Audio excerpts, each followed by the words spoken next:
Hey everyone, and here we are. Here it is, The Witcher running on the Switch. The Switcher, I guess. Obviously not the first Witcher game. This is the third one. This is The Witcher Wild Hunt. And yeah, it's real and it's running on Switch. I mean, some of you may remember this leaked via some Chinese retailers, prompting a lot of speculation. Is this real? Is it going to be a streaming thing? Is it going to be The Witcher 2 and it's just a mistake? But no, this is a full version of The Witcher Wild Hunt running on the Nintendo Switch natively, no streaming or whatever involved, and I got to play it, so I wanted to just show you a little bit. So some caveats here, just right at the top. This isn't footage that I captured. This footage came from CD Projekt. They didn't want to let us do direct capture. We were allowed to film off the screen, but I've got to be honest with you, it was in a really bright room with a lot of reflections and the off-screen footage doesn't look great. But what I can say is this is the footage that they've provided to us, and this is totally representative of what I played. In terms of how the game feels, it really does feel pretty accurate to the console versions. It is, speaking to one of the developers behind this version of the game, and they basically explained that their goal was for as close to feature parity as they could get with this game.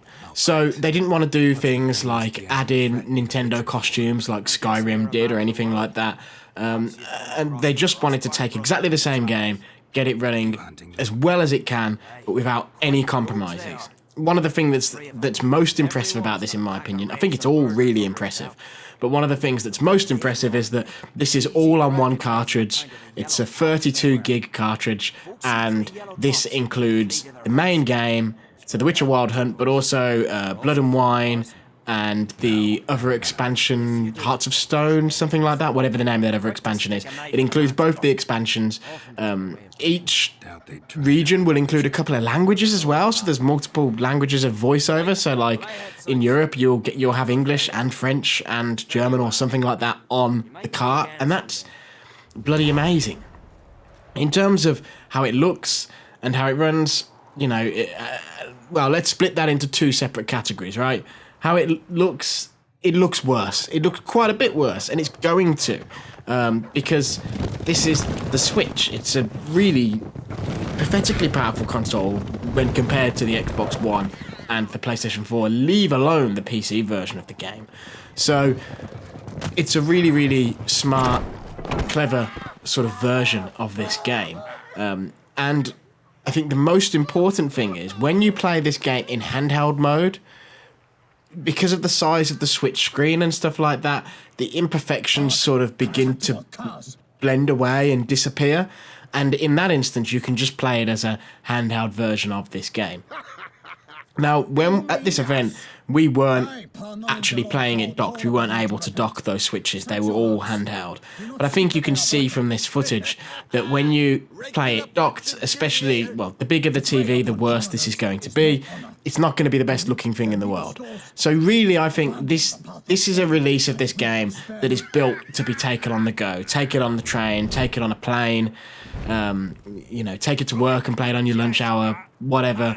The idea is this is a version of this huge, sprawling, amazing RPG that in terms of how it runs and how it plays feels pretty similar, and it's handheld.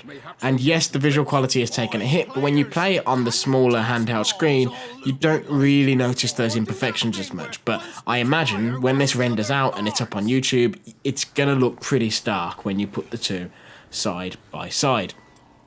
But I'm really, really impressed nevertheless. It feels like sorcery. It doesn't feel like this should be possible. You know, you've got other companies putting stuff like Skyrim out on the Switch, which Skyrim's a great game, but it's a last generation game. And you've got like Capcom putting out the old Resident Evils, Resident Evil 5 and 6 and stuff like that.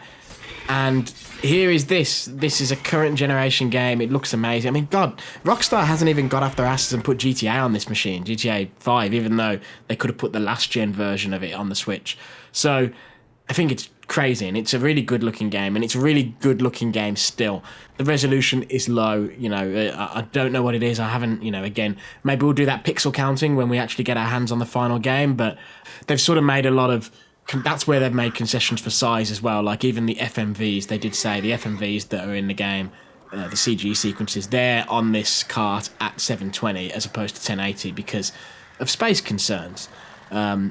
And they've made some small concessions in other ways. So, like, for instance, when the game is docked, the menus look exactly the same as they do on the other console versions, or so I'm told, because, again, we haven't seen the docked version, but this is what I was told. The menus will be the same when they're docked, but when you're undocked, they've sort of made concessions and changes to the menus to make them more comfortable for use with the small screen, so you're not, like, squinting at it. But no touchscreen or anything like that.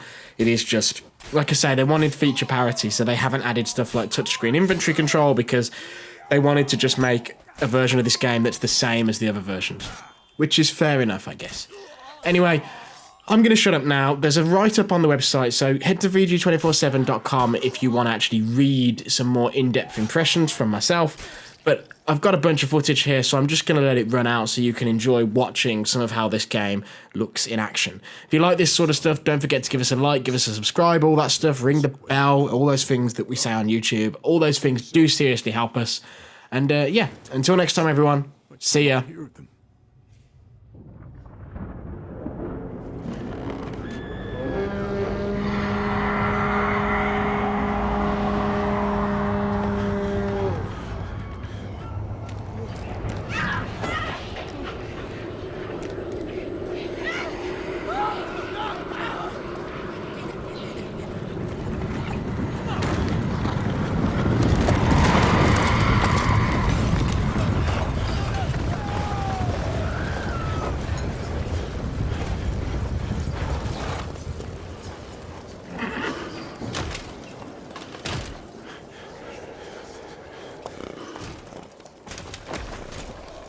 I know not what happened there, save terror through and through. Hendrik screamed. Then he begged. By the end, he could do naught but moan.